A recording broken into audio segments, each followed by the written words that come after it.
Hello everyone, welcome back to the channel. सबका सपना होता है अपना घर खरीदना, लेकिन ज्यादातर लोग होम लोन के स्ट्रेस में फंस के रह जाते हैं। सो इस वीडियो में मैं बताऊंगा कि अपने ड्रीम होम का सपना आप कैसे पूरा कर सकते हैं बिना कोई लोन लिए, using a simple mutual fund SIP strategy. जब हम अपना पहला घर लेने की सोच के खुश हो रहे होते हैं तो एक चीज हमारे खुशियों पे पानी फेर देती है, वो है होम लोन का स्ट्रेस। तो मान लीजिए अगर आप 50 लाख का घर खरीदने के लिए बैंक के पास जाते हैं और 50 लाख का लोन लेते हैं तो आपकी ईएमआई की जर्नी वहीं से स्टार्ट हो जाती है। सो अगर आप 50 लाख का लोन भी लेते हैं एंड इसका इंटरेस्ट रेट 8% है और वो भी 20 ईयर्स के लिए, सो आपको मंथली ईएमआई 41,822 पे करना पड़ेगा बैंक को। सुनने में ये थोड़ा मैनेजेबल लगता है, लेकिन स्टोरी यहीं खत्म नहीं होती है, क्योंकि 50 लाख का लोन लेने के लिए आपको इंटरेस्ट भी लगभग 50 लाख का पे करना पड़ता है 20 ईयर्स के बाद में। सो आपने बैंक को 50 लाख की जगह 1 करोड़ रुपए दिए हैं 20 ईयर्स में। सो ये घर आपको 50 लाख का नहीं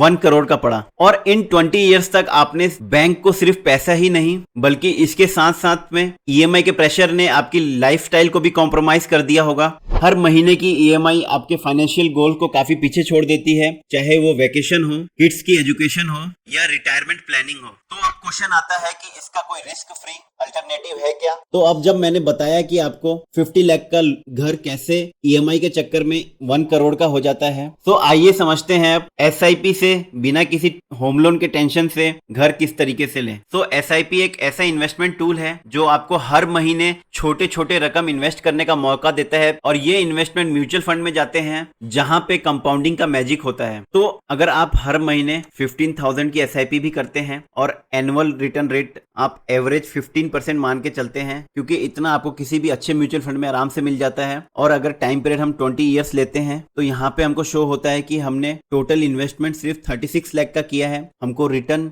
1 करोड़ 91 लाख मिला है एंड टोटल जो वैल्यू हुआ है उसका 2.2 सीआर है। एंड इस 15,000 की एसआईपी में अगर आप बीच बीच में टॉप अप भी करते हैं तो ये 2.27 सीआर का अमाउंट ये काफी ज्यादा बढ़ के आता है। सो अगर हम ईएमआई के ऑप्शन को एंड एसआईपी के ऑप्शन को कंपेयर करके देखें तो हम ईएमआई में लगभग 42,000 का हम लोग हर महीने ईएमआई पे कर रहे थे, लेकिन एसआईपी वाले ऑप्शन में हम लोग सिर्फ 15,000 हम लोग मंथली इन्वेस्ट कर रहे थे। एंड दोनों का टेन्योर मैंने सेम रखा 20 ईयर्स के लिए, लेकिन हमने देखा कि किस तरीके से होम लोन के केस में 50 लाख के होम लोन के लिए हमको एक्स्ट्रा 50 लाख पे करना पड़ता है, लेकिन वहीं एसआईपी वाले केस में हमको 2.27 करोड़ का काफी बड़ा अमाउंट मिलता है। सो अगर हम दोनों केसेस में बेनिफिट्स को कंपेयर करें तो होम लोन के केस में हमको ईएमआई का प्रेशर पूरे 20 ईयर्स के लिए झेलना पड़ता है, लेकिन वहीं एसआईपी के केस में हमको फ्लेक्सिबल इन्वेस्टमेंट करने का मौका मिलता है। इसका मतलब ये है कि किसी महीने आपको अपना एसआईपी रोकना है तो आप रोक सकते हैं, किसी महीने आपको अपना अमाउंट बढ़ाना है तो बढ़ा सकते हैं, लेकिन होम लोन के ईएमआई के केस में ऐसा नहीं हो सकता। आप लोग अपना ईएमआई नहीं रोक सकते हैं। होम लोन के केस में आपको अपने लाइफस्टाइल को पूरा कॉम्प्रोमाइज करना पड़ता है, लेकिन एसआईपी वाले केस में आपका 20 ईयर्स बाद में काफी बड़ा वेल्थ क्रिएट होता है। सो यहाँ पे आपका सिर्फ पैसा ही नहीं बन रहा है, आपका पीस ऑफ माइंड भी बचा रहता है। हमेशा ऐसे फंड को चूज करें जो कंसिस्टेंटली